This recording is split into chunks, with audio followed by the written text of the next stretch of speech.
प्यारे बच्चों, आइए इस वीडियो में हम पोएम फायर एंड आइस को आसान भाषा में समझते हैं। ठीक से अगर समझेंगे तब जाके हम हर क्वेश्चन का आंसर सही से लिख पाएंगे। और इस पोएम का जो पोएट है उनका नाम है रॉबर्ट फ्रॉस्ट। रॉबर्ट फ्रॉस्ट को बोला जाता है पोएट ऑफ नेचर, यानी उनके हर पोएम में हम नेचर का डिस्क्रिप्शन पाएंगे और नेचर का क्या रिलेशनशिप है हमारे लाइफ में, नेचर का क्या है इफ़ेक्ट हमारे लाइफ के ऊपर, उनके हर पोएम में हमको देखने मिलता है। इस पोएम में भी देखने को मिलेगा। देर न करते हुए चलो शुरू करते हैं। मैं line by line word by word समझा रहा हूँ, तुम स्क्रीन के ऊपर नज़र रखो। पास में अगर बुक है तो उसके ऊपर नज़र रखो।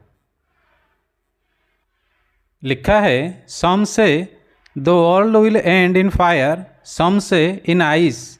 कुछ कहते हैं, यानी लोगों में से जो वर्ल्ड की एंड को लेकर बात करते हैं उनमें से कुछ कहते हैं कि ये जो वर्ल्ड है वो एंड हो जाएगा, ख़त्म हो जाएगा फायर में, यानी आग में।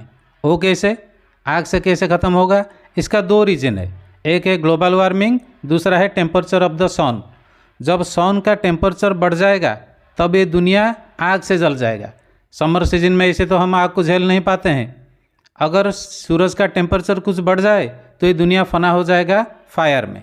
और दूसरा रीज़न क्या हुआ? Global warming. जिस तरह दुनिया में इंडस्ट्री का एक्सपेंशन हो रहा है तो हमारा एटमॉस्फेयर गर्म हो रहा है।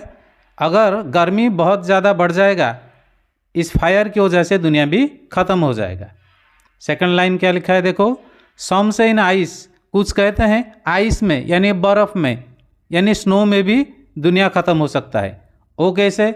उसका रीज़न ये है, ऐसे तो दुनिया का कुछ पार्ट बर्फ़ से ढका हुआ है, वहाँ कोई लाइफ पॉसिबल नहीं है। तुम नॉर्थ पोल पर जाओ, लाइफ नहीं मिलेगा वहाँ, बहुत ही मुश्किल से एक दो लाइफ मिलेगा।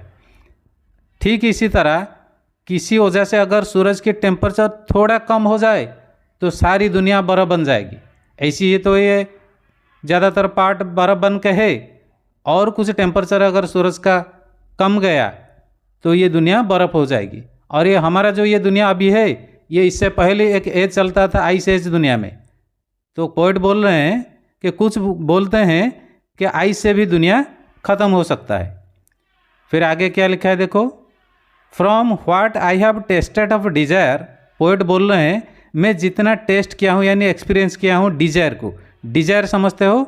जो इच्छा है, हमारा जो हासिल करने की इच्छा शक्ति है हमारे मन के अंदर, उसको कहते हैं इंग्लिश में डिज़ायर। और पोएट बोल रहे हैं मैं डिज़ायर को जितना जानता हूँ, I hold with those who favour fire. मैं उनका साथ दे रहा हूँ, उनके साथ खड़ा हूँ, उनके बात को सपोर्ट कर रहा हूँ जो बोलते हैं कि फायर से दुनिया फना हो जाएगा। तो यहाँ हमने क्या देखा? डिज़ायर को यहाँ फायर के साथ कंपेयर किया गया है।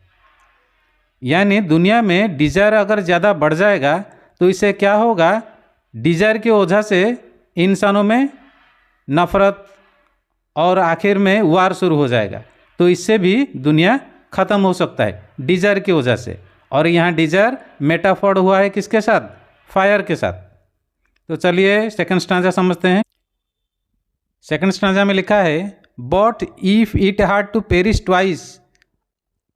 अगर इसको अगर दोबारा ख़त्म होना है, ईट का मतलब यहाँ वर्ल्ड है, अगर ये वर्ल्ड को दो बार ख़त्म होना है, अगर कोई दूसरा ऑप्शन है दुनिया ख़त्म होने के लिए, I think I know enough of hate. मैं सोच रहा हूँ, मैं हेट को बहुत ज़्यादा जानता हूँ।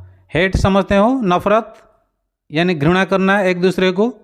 टू से दैट, इसके ऊपर बोलूँगा, फॉर डिस्ट्रक्शन, यानी दुनिया फना होने के लिए, बर्बाद होने के लिए। Ice is also great. Ice भी बहुत बड़ा इंपॉर्टेंट फैक्टर है। एंड वुड सफाइस, और ये भी सफिशेंट होगा दुनिया को ख़त्म करने के लिए। तो यहाँ पर किसको किसके साथ कंपेयर किया गया है? आइस को हेट के साथ। हमारे फर्स्ट आंसर में हम किसका कंपैरिजन देखें? फायर के साथ डिज़ायर को। यहाँ देखो फायर के साथ डिज़ायर को कंपेयर किया गया है, और यहाँ हेट के साथ आइस को। यानी ये दो रीजन रहा दुनिया ख़त्म होने के लिए। तो पोएम का थीम अब तक हमने क्या समझा? पोएट हम ये बताना चाहते हैं हमें कि ये मत सोचो कि सिर्फ फायर और आइस से दुनिया ख़त्म हो जाएगा। सूरज के टेम्परेचर बढ़ जाएगा तो दुनिया जल जाएगा, टेम्परेचर थोड़ा घट जाएगा तो दुनिया बर्फ़ बन जाएगा, तब ये दुनिया फना हो जाएगा, हम मर जाएंगे। ये बात तो दूर की बात है, लेकिन हमारे सोसाइटी में जो डिज़ायर है, हेट है, इससे भी दुनिया ख़त्म हो सकता है।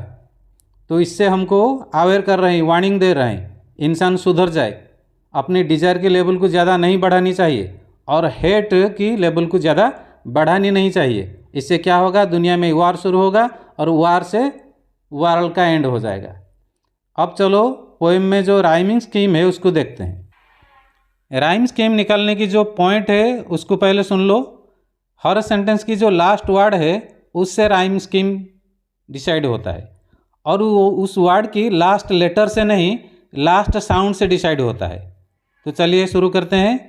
फर्स्ट लाइन में लास्ट वर्ड है फायर, यहाँ लास्ट साउंड आता है रॉ, फायर रॉ साउंड आता है, तो पहला साउंड के लिए ए लिया जाता है। दूसरा लाइन देखो, दूसरा लाइन का लास्ट वर्ड है आइस, यहाँ लास्ट साउंड है आइस, सौ सुनाई देता है, तो ये एक नई साउंड है, तो इसके लिए नेक्स्ट लेटर लेंगे बी। तीसरे लाइन के ऊपर चलते हैं, लास्ट वर्ड है डिजायर, यहाँ साउंड आता है लास्ट में रॉ, तो रॉ के लिए हमने लिया था ए ऊपर फर्स्ट लाइन में, तो यहाँ पर भी ए रिपीट होगा। और फोर्थ लाइन में भी फायर है और फायर के लिए लास्ट साउंड है रॉ, तो उसके लिए भी हमने ए लिया था। तो यहाँ तक राइम स्कीम क्या बना, ए बी ए ए। अब चलो सेकंड स्टांजा के ऊपर, लेकिन ये बात याद रखो, यहाँ हम सेकंड स्टांजा की राइम स्कीम नहीं निकालेंगे, क्योंकि पोएम के नीचे जो क्वेश्चन दिया है, क्वेश्चन नंबर 3 पर जाके देखोगे, वहाँ वो बोला है पूरी पोएम की राइम स्कीम निकालने के लिए। तो पूरी पोएम की राइम स्कीम निकालने में राइम स्कीम अलग आएगा सेकंड स्टांजा का, तो उसी हिसाब से मैं पहले बता देता हूँ, फिर सेकंड स्टांजा का अलग राइम स्कीम क्या होगा मैं बाद में बताऊँगा।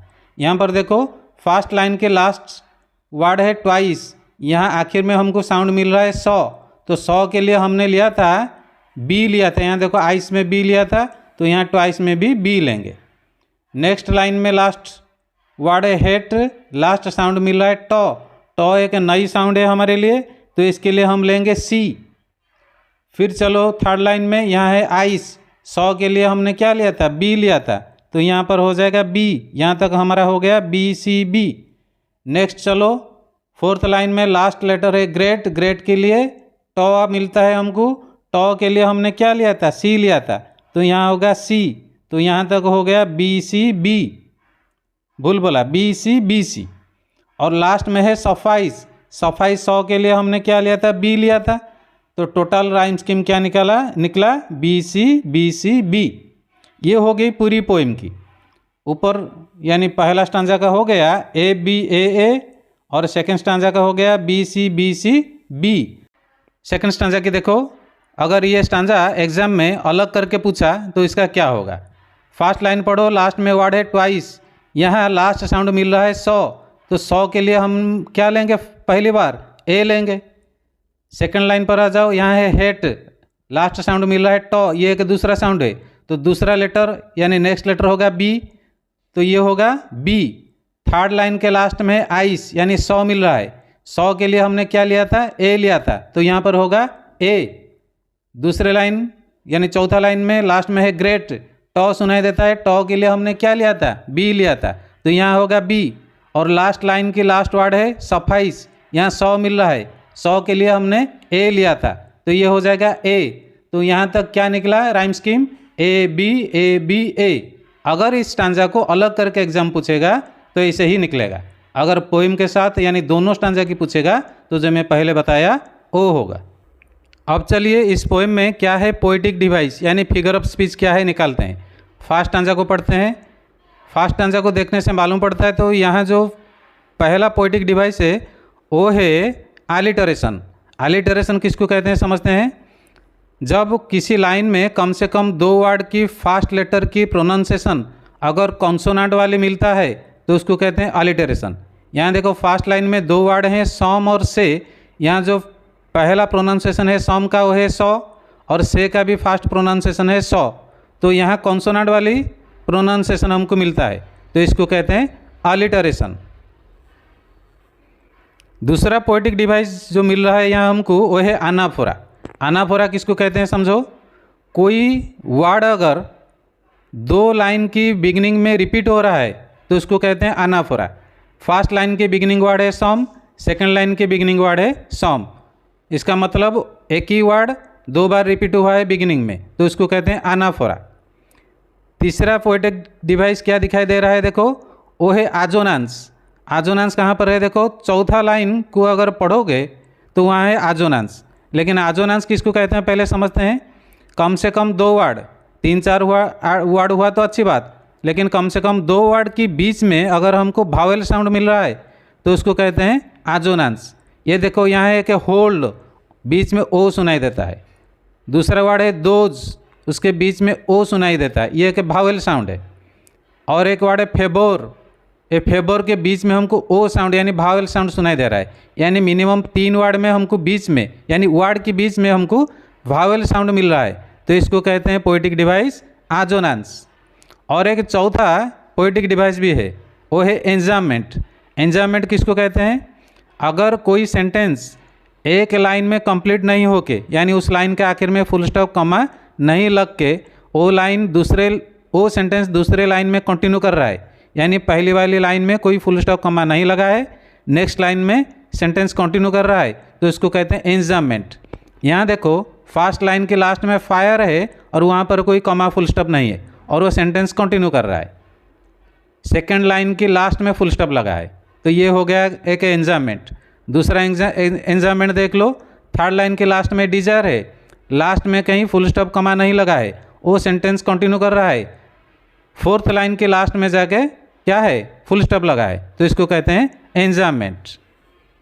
सेकंड स्टैंजा में जो पोएटिक डिवाइस वो मिल रहा है वो है एंजाममेंट। ये देखो थर्ड लाइन को पढ़ो, यहाँ लिखा है to say that for destruction ice is also great. ये हुआ है का कंप्लीट सेंटेंस, और वो सेंटेंस भी थोड़ा आगे एक्सटेंड हुआ है, एंड लग के है। तो थर्ड लाइन के लास्ट में कोई फुल स्टॉप कमा नहीं है, फोर्थ लाइन के लास्ट में कोई फुल स्टॉप कमा नहीं है, फिफ्थ लाइन की लास्ट में फुल स्टॉप है। ये एक कंप्लीट सेंटेंस है जो एक लाइन में कंप्लीट नहीं होके 3 लाइन में कंप्लीट हुआ है वो सेंटेंस, इसको कहते हैं एंजाममेंट। Okay, thank you.